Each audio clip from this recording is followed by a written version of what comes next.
Free bus ನಮಗೆ ಬೇಡ್ರಿ, ಕಾಸು ಕೊಡ್ತೀವಿ ಟಿಕೆಟ್ ಕೊಡ್ರಿ. ಫ್ರೀ ಸರ್ಕಾರಕ್ಕೆ ತಿರುಗಿಬಿದ್ದ ಕನ್ನಡತಿಯರು.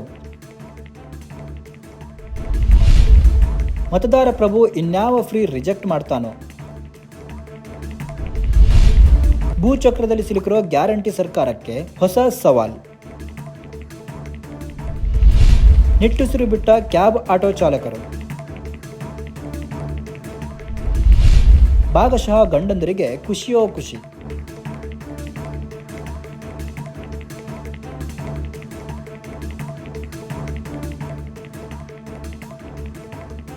ವೀಕ್ಷಕರೇ ಪ್ರಣಾಮ. ವಿಶ್ವ ಪ್ಲಸ್ ಟಿವಿಗೆ ಸ್ವಾಗತ. ಕಳೆದ 2023ರ ವಿಧಾನಸಭೆಯ ಸಾರ್ವತ್ರಿಕ ಚುನಾವಣೆಯಲ್ಲಿ ಮತದಾರರ ಮುಂದೆ 5 ಫ್ರೀ ಗ್ಯಾರಂಟಿಗಳ ಆಮಿಷವೊಡ್ಡಿ ತಮ್ಮ ಆಮಿಷಗಳಿಗೆ ಬಲೆ ಬೀಸಿ ರಾಜ್ಯದಲ್ಲಿ ಅಧಿಕಾರ ಗಿಟ್ಟಿಸಿಕೊಂಡ ಸಿದ್ದರಾಮಯ್ಯ ನೇತೃತ್ವದ ಕಾಂಗ್ರೆಸ್ ಸರ್ಕಾರಕ್ಕೆ ತಾನೇ ನೀಡಿದ್ದ ಮೊದಲ ಫ್ರೀ ಗ್ಯಾರಂಟಿ ವಾಪಸ್ ಆಗ್ತಾ ಇದೆ. ಕನ್ನಡತಿಯರು ತಮಗಿರುವ ಉಚಿತ ತಿರುಗಾಟದ ಫ್ರೀ ಬಸ್ ಅನ್ನು ಬೇಡ ಅಂತಿದ್ದಾರೆ. ತಮಗೆ ಕಾಸು ಕೊಟ್ಟು ಟಿಕೆಟ್ ಪಡೆದುಕೊಂಡು ತಮ್ಮ ಗುರಿ ಸಾಧನೆಯ ಊರು ಕೇರಿಗಳಿಗೆ ತಿರುಗಾಟ ಮಾಡುವ ಶಕ್ತಿ ತಮ್ಮಲ್ಲಿದೆ. ತಮಗೇನು ಫ್ರೀ ಬಸ್ ಬೇಕಾಗಿಲ್ಲ ಅಂತ ಕಳೆದ ಕೆಲವು ವಾರಗಳಿಂದ ಬಾರಿ ಬಾರಿಗೆ ಸರ್ಕಾರಕ್ಕೆ ಮೆಸೇಜ್ ಮುಟ್ಟಿಸ್ತಾ ಇದ್ದಾರೆ.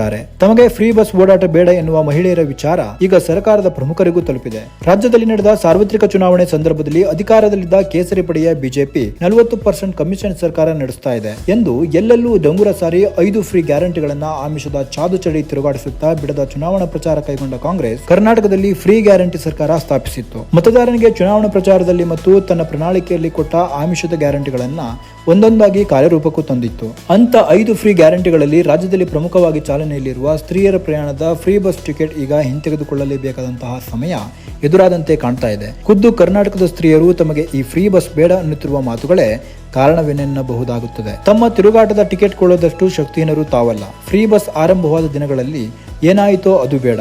ಸರ್ಕಾರ ಅಧಿಕಾರಕ್ಕಾಗಿ ತಮ್ಮನ್ನ ಹೇಗೆ ದುರ್ಬಳಕೆ ಮಾಡಿಕೊಳ್ಳುತ್ತಿದೆ ಎಂಬುವ ವಿಚಾರ ಇತ್ತೀಚೆಗೆ ತಮಗೆ ಮನವರಿಕೆಯಾಗುತ್ತಿದೆ. ಫ್ರೀ ತಿರುಗಾಟದ ವ್ಯವಹಾರ ತಮಗೆ ಬೇಕಿಲ್ಲ.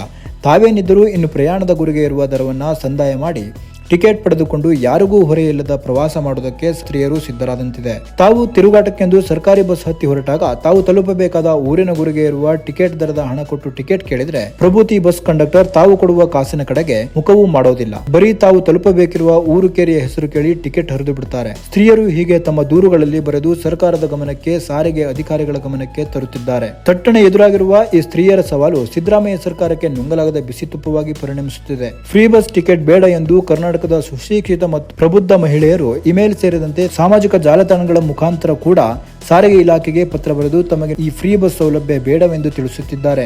ಈ ವಿಚಾರ ಮುಖ್ಯಮಂತ್ರಿ, ಉಪಮುಖ್ಯಮಂತ್ರಿ ಮತ್ತು ಬಸ್ ಮಿನಿಸ್ಟರ್ ರಾಮಲಿಂಗಾರೆಡ್ಡಿ ಅವರ ಕಿವಿತನಕ ತಲುಪಿದೆ. ಈಗಾಗಲೇ ಜಮೀನ್ ಚಕ್ರದಲ್ಲಿ ಸಿಲುಕಿರುವ ರಾಜ್ಯ ಸರ್ಕಾರಕ್ಕೆ ಸಿದ್ದರಾಮಯ್ಯ ಅವರ ಅಧಿಕಾರದ ಚುಕ್ಕಾಣಿಗೆ ರಾಜ್ಯೋತ್ಸವ ಸಂದರ್ಭದಲ್ಲಿ ಸ್ತ್ರೀಯರ ಮುಖಾಂತರ ಹೊಸದೊಂದು ತೊಡಕು ಎದುರಾಗಿದೆ. ಸರ್ಕಾರದ ಮಟ್ಟದ ಚರ್ಚೆಯಲ್ಲಿ ಸ್ತ್ರೀಯರ ತಿರುಗಾಟಕ್ಕಿರುವ ಫ್ರೀ ಬಸ್ ವ್ಯವಸ್ಥೆಯ ವಿಚಾರ ಒಂದು ತಾತ್ವಿಕ ತೀರ್ಮಾನಕ್ಕೆ ಬಂದು ಫ್ರೀ ಬಸ್ ಗ್ಯಾರಂಟಿ ಹಿಂದಕ್ಕೆ ಪಡೆಯುವ ತೀರ್ಮಾನವಾದರೆ ಜನರಿಂದ ಸಂಗ್ರಹವಾದ ಭಾರೀ ಪ್ರಮಾಣದ ತೆರಿಗೆ ಹಣ ಮತ್ತೆ ಬೊಕ್ಕಸದಲ್ಲಿ ಜಣಪಿಸುತ್ತಾ ಉಳಿಯಲಿದೆ ಮತ್ತು ಆಟೋ ರಿಕ್ಷಾ, ಕ್ಯಾಬ್ ವ್ಯವಹಾರ ನಡೆಸುತ್ತಿರುವ ಸಾಮಾನ್ಯರ ಬದುಕಿನ ಆದಾಯಕ್ಕೆ ಮತ್ತೊಮ್ಮೆ ಜೀವ ಕಳೆ ಬರಲಿದೆ. ಪ್ರಜಾಪ್ರಭುತ್ವ ವ್ಯವಸ್ಥೆಯಲ್ಲಿ ರಾಜಕಾರಣಿಗಳು ತಮ್ಮ ಸ್ವಾರ್ಥ ಲಾಲಸೆಗಾಗಿ, ಅಧಿಕಾರದ ದಾಹಕ್ಕಾಗಿ ಆಮಿಷದ ಬೂದಿ ಊದಿದಾಗ ಮತದಾರರು ಕ್ಷಣಿಕ ಸುಖಕ್ಕೆ ತಲೆಬಾಗದೆ ಸರ್ಕಾರಿ ಬೊಕ್ಕಸದಲ್ಲಿರುವ ತಾವೇ ಕಟ್ಟಿದ ತೆರಿಗೆ ಹಣ ರಾಜ್ಯದ ಸಮಗ್ರ ಅಭಿವೃದ್ಧಿಗೆ ಸದ್ಬಳಕೆಯಾಗುವಂತೆ ಈ ನಿಧಿಯನ್ನ, ಆ ಬೊಕ್ಕಸವನ್ನ, ಆ ಖಜಾನೆಯನ್ನ ಕಸ್ಟಡಿಯನ್ನಾಗಿ ಯಾರು ಯಾವ ಪಕ್ಷ ನೋಡಿಕೊಳ್ಳುವ ಬಗ್ಗೆ ವಿಶ್ವಾಸ ಇರುತ್ತದೋ ಅಂತ ವ್ಯಕ್ತಿ ಹಾಗೂ ಆತ ಪ್ರತಿನಿಧಿಸುವ ರಾಜಕೀಯ ಪಕ್ಷವನ್ನ ಅಧಿಕಾರದ ಕುರ್ಚಿಗೆ ತಂದು ಬಿಡುವ ಕೆಲಸ ಮತದಾರನಿಂದ ಆಗಬೇಕು.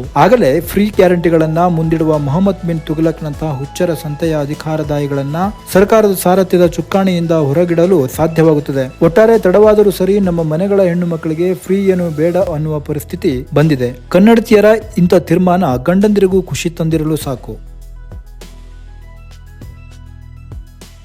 ನ್ಯೂಸ್ ರಿಪೋರ್ಟ್, ವಿಶ್ವ ಪ್ಲಸ್ ಟಿವಿ. ವಿಶ್ವ ಪ್ಲಸ್, ಜನಹಿತಕ್ಕಿದು ಜ್ಞಾನದ ಜಾಲ.